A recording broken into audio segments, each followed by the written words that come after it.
உங்களுக்கு பண பிரச்சனை இருக்கா? இனிமே அத பத்தி கவலைப்படாதீங்க. ஏன்னா உங்க பண கஷ்டத்தெல்லாம் சரி பண்ணி உங்க வாழ்க்கைய உங்க கண்ட்ரோலுக்கு கொண்டு வர ரொம்ப சிம்பிளான 7 ஸ்டெப்ஸ் இருக்கு.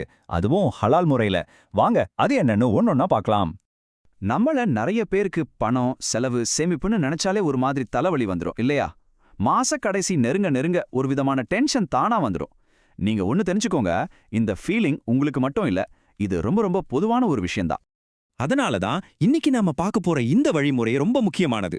ரொம்ப சிக்கலான கணக்கு வழக்கு எதுவுமே இல்லாம நம்ம பணத்தை எப்படி நம்ம கட்டுப்பாட்டுல வச்சுக்கிறதுன்னு ஒரு தெளிவான பாதையை இது நமக்கு காட்டப் போகுது. சரி, வாங்க விஷயத்துக்குள்ள போலாம். இந்த ஹலால் முறைங்கிறது வெறும் வார்த்தை மட்டும் இல்ல, அது ஒரு முழுமையான கட்டமைப்பு.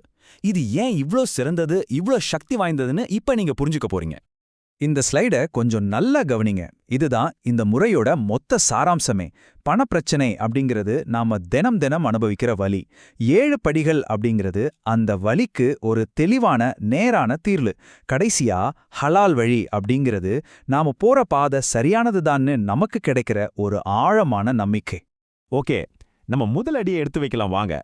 நம்மளோட முதல் முக்கியமான வேலை என்னன்னா, நம்ம பாக்கெட்ல எங்க ஓட்டை இருக்குன்னு கண்டுபிடிச்சு அதை முதல்ல அடைக்கிறது தான். ஒக்க நிமிஷம் யோசிச்சு பாருங்க. உண்மையிலேயே உங்களுக்கு பண பிரச்சனையா, இல்ல உங்க பணம் எங்க போகுதுன்னு தெரியாத பிரச்சனையா? பல சமயம் நம்ம கிட்ட பணம் இல்லங்கறத விட அது எங்க தான் போகுதுன்னு தெரியாதது தான் பெரிய பிரச்சனையா இருக்கும். அப்போ முதல் ஸ்டெப் ரொம்ப சிம்பிள். போன 30 நாள்ல நீங்க என்னென்ன செலவு செஞ்சீங்கன்னு ஒரு நோட்புக் எடுத்து எழுதுங்க. ஒரு டீ குடிச்சதுல இருந்து எல்லாத்தையும் எழுதுங்க. பைப்ல தண்ணி எங்க லீக் ஆகுதுன்னு கண்ணுல பார்க்காம அதை சரி பண்ண முடியாது இல்லையா? அதே கணக்கு தான் இங்கேயும். சூப்பர், ஓட்டையா கண்டுபிடிச்சாச்சே. இப்போ நமக்காக ஒரு பாதுகாப்பு வலைய பின்ன ஆரம்பிக்கலாம். அடுத்த 3 படிகளும் நமக்கு ஒரு ரொம்ப வலுவான அடித்தளத்தை அமைச்சு தரும். இந்த 3 ஸ்டெப்ஸும் ஒரே டிஃபென்ஸ் மாதிரி. அதாவது திடீர்னு வர நிதி நெருக்கடியிலிருந்து நம்மள காப்பாத்தும். முதல்ல தேவையில்லாத இஎம்ஐய நிறுத்தணும். 2வது ஒரு சிம்பிளான பட்ஜெட் போடணும். 3வது அவசர காலத்துக்குன்னு கொஞ்சம் பணத்தை எடுத்து வைக்கணும். வாங்க ஒவ்வொன்னா பார்க்கலாம். 2வது ஸ்டெப், தேவையில்லாத கடன்களுக்கு ஒரு பெரிய குட் பை சொல்லுங்க. இதுக்கான விதி ரொம்ப சிம்பிள். நீங்க வாங்குற ஒரு பொருள் உங்களுக்கு எந்த விதத்திலையும் வருமானம் தராதுன்னா அதுக்கு கடன் வாங்காதீங்க. உதாரணத்துக்கு ஒரு புது போன், அதுக்கு பதிலா காசை சேர்த்து வச்சு வாங்குறதா புத்திசாலித்தனம். இது உங்களை கடன் வலையில சிக்காம தடுக்கும். 3வது பட்ஜெட். இதுக்கு பெரிய பெரிய ஆப்ஸோ கணக்கு வழக்கோ எதுவுமே வேண்டாம். உங்க வருமானத்தை சிம்பிளா 3ஆ பிரிங்க. உங்க அத்தியாவசிய தேவைகள், உங்க ஆசைகள், அப்புறம் சேமிப்பும் சதகாவும். எந்த பட்ஜெட்டும் இல்லாம இருக்கிறதுக்கு இந்த மாதிரி ஒரு சிம்பிள் பட்ஜெட் எவ்வளவோ மேலானது. 4வது அவசர கால நிதி. இது ரொம்ப ரொம்ப முக்கியமான ஒரு விஷயம். எந்த முதலீட்டையும் ஆரம்பிக்கிறதுக்கு முன்னாடி உங்க 3 மாசத்துல இருந்து 6 மாச செலவுக்கான பணத்தை சேமிச்சு வச்சுக்கோங்க. திடீர்னு ஒரு மருத்துவ செலவோ இல்ல வேலை இழப்போ ஏற்பட்டா இந்த பணம் உங்களை கடன்காரனாக்காம காப்பாத்தும்.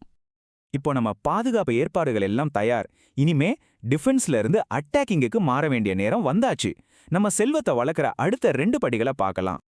5வது படி முதலீடு. பணத்தை சும்மா பேங்க்ல வச்சிருந்தா அது வளராது. தங்கம், ஷரியாவுக்குட்பட்ட பங்குகள், மியூச்சுவல் ஃபண்டுகள்னு ஹலால் முறையில முதலீடு பண்ண ஆரம்பிங்க.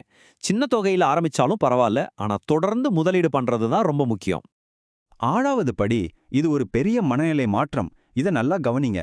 நாம செலவை குறைக்கிறதுக்குன்னு ஒரு லிமிட் இருக்கு. ஆனா நம்ம வருமானத்தை அதிகப்படுத்துறதுக்கு லிமிட்டே கிடையாது இல்லையா? இந்த ஒரு விஷயத்தை நீங்க ஆழமா புரிஞ்சுக்கிட்டாலே போதும், உங்க நிதி வாழ்க்கை அடுத்த கட்டத்துக்கு போயிடும். இப்ப நாம கடைசி படிக்கு வந்துட்டோம். இது நீண்ட கால வெற்றிக்கு தேவையான பொறுமைய பத்தினது. இதுதான் பரக்கத்துக்கான, அதாவது இறைவனின் அருள் நிறைந்த ஒரு பாதை. 7வது மற்றும் கடைசி படி, பொறுமையா இருங்க. இது சீக்கிரமா பணக்காரராகிறதுக்கான ஸ்கீம் இல்ல. நிஜமான நிதி வளர்ச்சிங்கிறது கொஞ்சம் மெதுவா, சில சமயம் போர் அடிக்கிற மாதிரி தான் இருக்கும். ஆனா அதுதான் நல்லது. நிதானமா நேர்மையான வழியில போறது தான் நிரந்தரமான வளர்ச்சிக்கும் பரக்கத்துக்கும் வழிவகுக்கும். கடைசியா ஒன்னு சொல்றேன், நல்ல மனசுல வச்சுக்கோங்க. நாம இவ்ளோ நேரம் பார்த்தது வெறும் டிப்ஸ் கிடையாது. இது பணத்தை நாம பார்க்குற பார்வையே மாத்தப் போற ஒரு வாழ்க்கை முறை மாற்றம். சரி, இந்த வாழ்க்கை முறை மாற்றத்தை ஆரம்பிக்க இன்னைக்கு நீங்க எடுக்க போற அந்த முதல் சின்ன ஸ்டெப் என்ன? உங்க செலவை கணக்கெழுத போறீங்களா? இல்ல ஒரு 100 ரூபாய் எடுத்து சேமிப்புல போட போறீங்களா? யோசிச்சு பாருங்க. சின்னதா ஒரு விஷயத்த இன்னைக்கே ஆரம்பிங்க.